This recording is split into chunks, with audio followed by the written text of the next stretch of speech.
You see, the judgments brought against unbelieving Israel in John's day was a fulfillment of the 7 trumpets. That's why when Jesus speaks about the age of tribulation in that Matthew 24 passage we've looked at so many times, he speaks about the age of tribulation that leads up to the end of the world, but then he says, this generation, in his own time, this generation will not pass away until all these things take place. Matthew 24:34. He doesn't say this because the destruction of Jerusalem was the fulfillment of the tribulation, but because it was a fulfillment of the tribulation. Jesus was using the destruction of Jerusalem as an illustration of the end of the world, what it will be like at the end of the world. Meredith Kline would often say, the destruction of Jerusalem was not the end of the world, but it is the way the world will end. Along these lines, Vern Poitras writes, a few interpreters have argued in favor of identifying Babylon the prostitute with Jerusalem. But Jerusalem was only one instance of a society seducing people away from true worship. End quote. Beloved, this spiritual warfare has continued and will continue all throughout the age of tribulation, leading up to the end. In fact, Revelation 17 makes absolutely clear that the Babylon of John's day was more than just Jerusalem, but was more fully embodied in his own day by the cities of Rome. The idolatry of the cities in Rome were manifestations of Babylon, the spirit of Babylon. But even Rome was destroyed, wasn't she? You see, eventually the military forces of neighboring tribes destroyed the city of Rome itself. And she is no longer with us.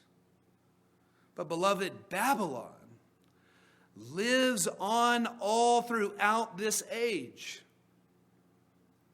Even beyond Rome, she is alive and well. Poitras also writes, the cities of the first century have not been the only centers of idolatry, greed, materialism, and sexual immorality.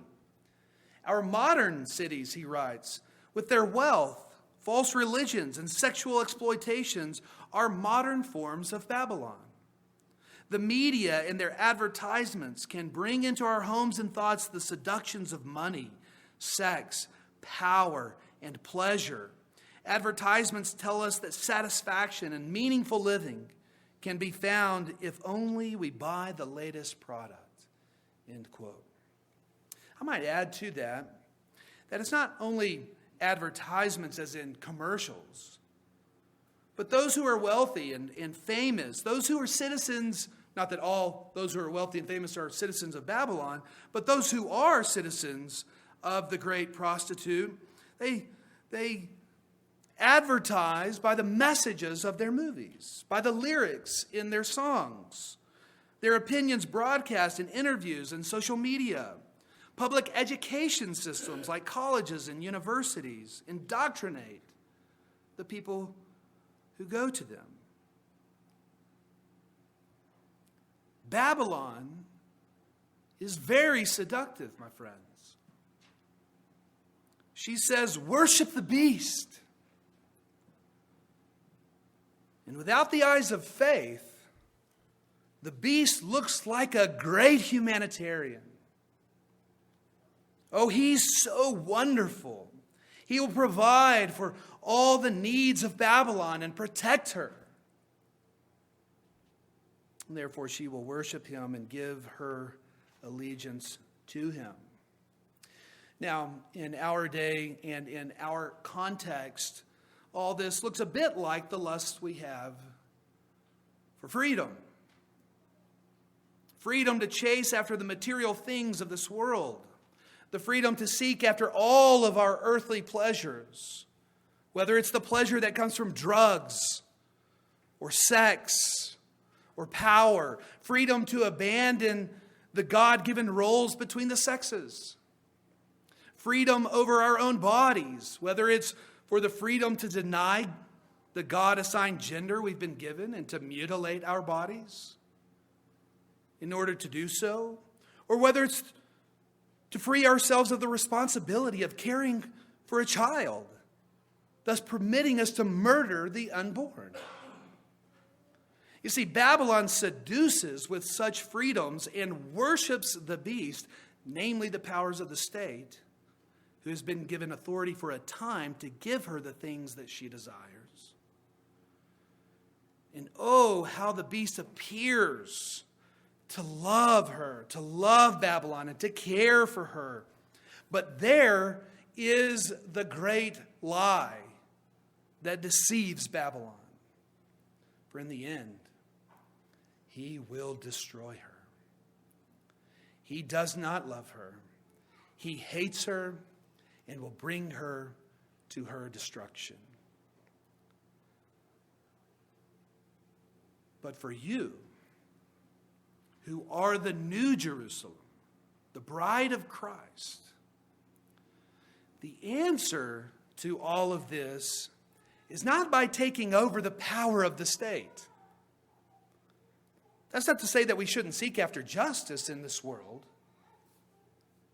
But the answer to all of this is not found in this world. The beast in Babylon will always live on so long as the present world still exists. The answer, beloved, is otherworldly. The answer lies in heaven, and more specifically in the one who brings heaven and returns to take us to be with him. The New Jerusalem is the city whose citizenship is in heaven. She worships not the beast, who is the image of the dragon, but Christ, who is the eternal image of God the Father. Now, the seventh and last trumpet blast depicts the conclusion of the Day of Atonement, when the heavenly temple will be opened for all to see the Ark of the Covenant. And coming forth from it will be the Son of Man, the bridegroom, descending to judge the living and the dead. Those who have worshipped him, who atoned for their sins by the shedding of his own blood, will receive his final blessing. Life everlasting in the new heavens, in the new earth. That's the answer. We must point people to Christ. Christ will fix all that is broken in this world.